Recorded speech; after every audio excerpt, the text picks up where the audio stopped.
ওর তো একার সংসার, ওর সেরকম কোনো কাজও নেই, রান্না বান্নাও নেই। হ্যাঁ, কর্তামশাই তো সকালবেলা বেরিয়ে যায়, আর থাকে তো বাচ্চা আর মা, সুতরাং ওর কোনো কাজ নেই। তো এই কথা যারা বলো না, দেখো একার সংসার হোক আর চারজনের সংসার হোক, কাজ কিন্তু তোমাকে করতেই হবে। আর কাজ না করলে কিন্তু পেটটা আছে তো, পেট কিন্তু চলবে না, আর রান্নাও তোমাকে করতে হবে পেট চালানোর জন্য। তো সেই বিষয়ে পরে আলোচনা করছি। দেখো সকালবেলা আমি কিন্তু ঘুম থেকে উঠেই আগে চাদরটা চেঞ্জ করে নিয়েছি। চাদরটা চেঞ্জ করে একেবারে চলে গেছি বাথরুমে ভিজিয়ে দিতে। কিছুক্ষণ ভিজলে তারপরে আমি চলে আসলাম একটু গরম জল খাবো।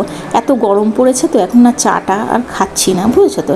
একটু গরম জল করে সেই গরম জলটা নিয়ে আমার প্রিয় জায়গা, এই ফুলেদের মাঝখানে আমার প্রিয় স্থান বলতে পারো, এই ছোট্ট বারান্দাটা। দেখো কত ফুল ফুটেছে আমার জামার রঙের। তারপরে এইদিকে কর্তামশাই আবার বেরিয়ে যাবে। কর্তামশাইও না গরমে সেরকম কিচ্ছু খেতে চাইছে না, একটু ছাতু খেয়েই উনি বেরিয়ে যাচ্ছেন। আর এদিকে ছেলের কিন্তু ক্লাস চলছে এখন অনলাইন, ভোটের জন্য এখন অনলাইন হচ্ছে। তা কর্তামশাই ছাতু খেয়ে নিয়েছেন, আমিও আর সকালের টিফিনটা বানাইনি। আমিও তোমার ছাতু গুলে আমি আবার ছাতু খাই একটু পেঁয়াজ, লেবু, একটু কাঁচা লঙ্কা কুচি দিয়ে ছাতু খেতে খুব ভালো লাগে।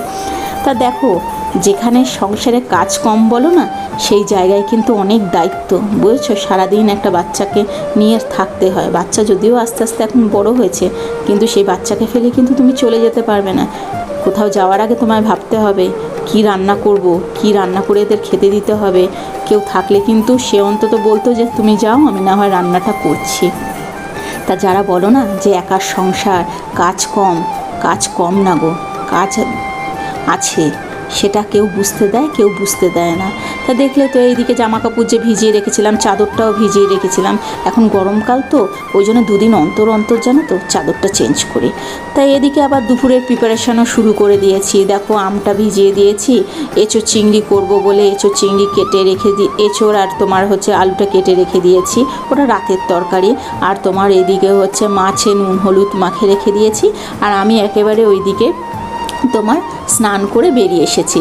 তা যেহেতু মা লক্ষ্মী অন্নের দানা বসাবো, সেই জন্য একটু গ্যাসে প্রণাম করে নিই ভাত, আর এদিকে মাছটাকে ভাজতে বসিয়ে দিলাম। মাছটা ভাজা হয়ে গেলে মাছের লেজার ঝোল করব। আর আজকে ডাল করেছি, ডাল, মাছের লেজার ঝোল। আর এঁচোড়ের যে তরকারিটা করব না, ওটা রাতের জন্য তোমার করে নিচ্ছি, কারণ আমি সন্ধেবেলা থেকে পড়াই তো, ওই জন্যে রাতে শুধু রুটি করে নেব। তো এইদিকে তোমাদের একটা কথা বলি, আমার কর্তামশাই না এই আমের সিজনে এই আমের প্লাস্টিক চাটনিটা না খেতে খুব ভালোবাসে। তা তোমাদের একটা রিকোয়েস্ট করি, তোমরা কখনো পারলে একবার আমের চাটনিটা রান্না করে দেখো। খুব সোজা প্রসেস, জানো তো। এই কড়াইয়ের উপরে, শুকনো কড়াইয়ের উপরে তোমার একটু মৌরি দেবে, চিনি দেবে, তারপর জল দেবে। জলটা ফুটে উঠলে একটু কাজু দিয়ে দেবে, আর কিশমিশ থাকলে কিশমিশও দিয়ে দিতে পারো। আমার বাড়িতে কিশমিশ ছিল না, আমি শুধু কাজু আর আম দিয়েই করছি। আর আমটা কেটে যে জলে ভিজিয়ে রেখেছিলাম, সেই আমটা দিয়ে দিলাম। দিলে একটুখানি ফুটলে একটু নুন, একটু হলুদ, আর একটু না কাশ্মীরি লঙ্কার গুঁড়ো দিয়ে দেবে। রঙটা তাহলে খুব ভালো হয়।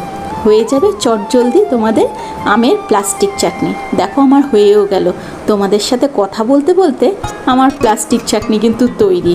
আর এইদিকে সমস্ত রান্না কিন্তু কমপ্লিট করে নিলাম। দেখো ভাত করেছি, ডাল করেছি, মাছ ভাজা, এঁচোড় চিংড়ি, মাছের লেজার ঝোল।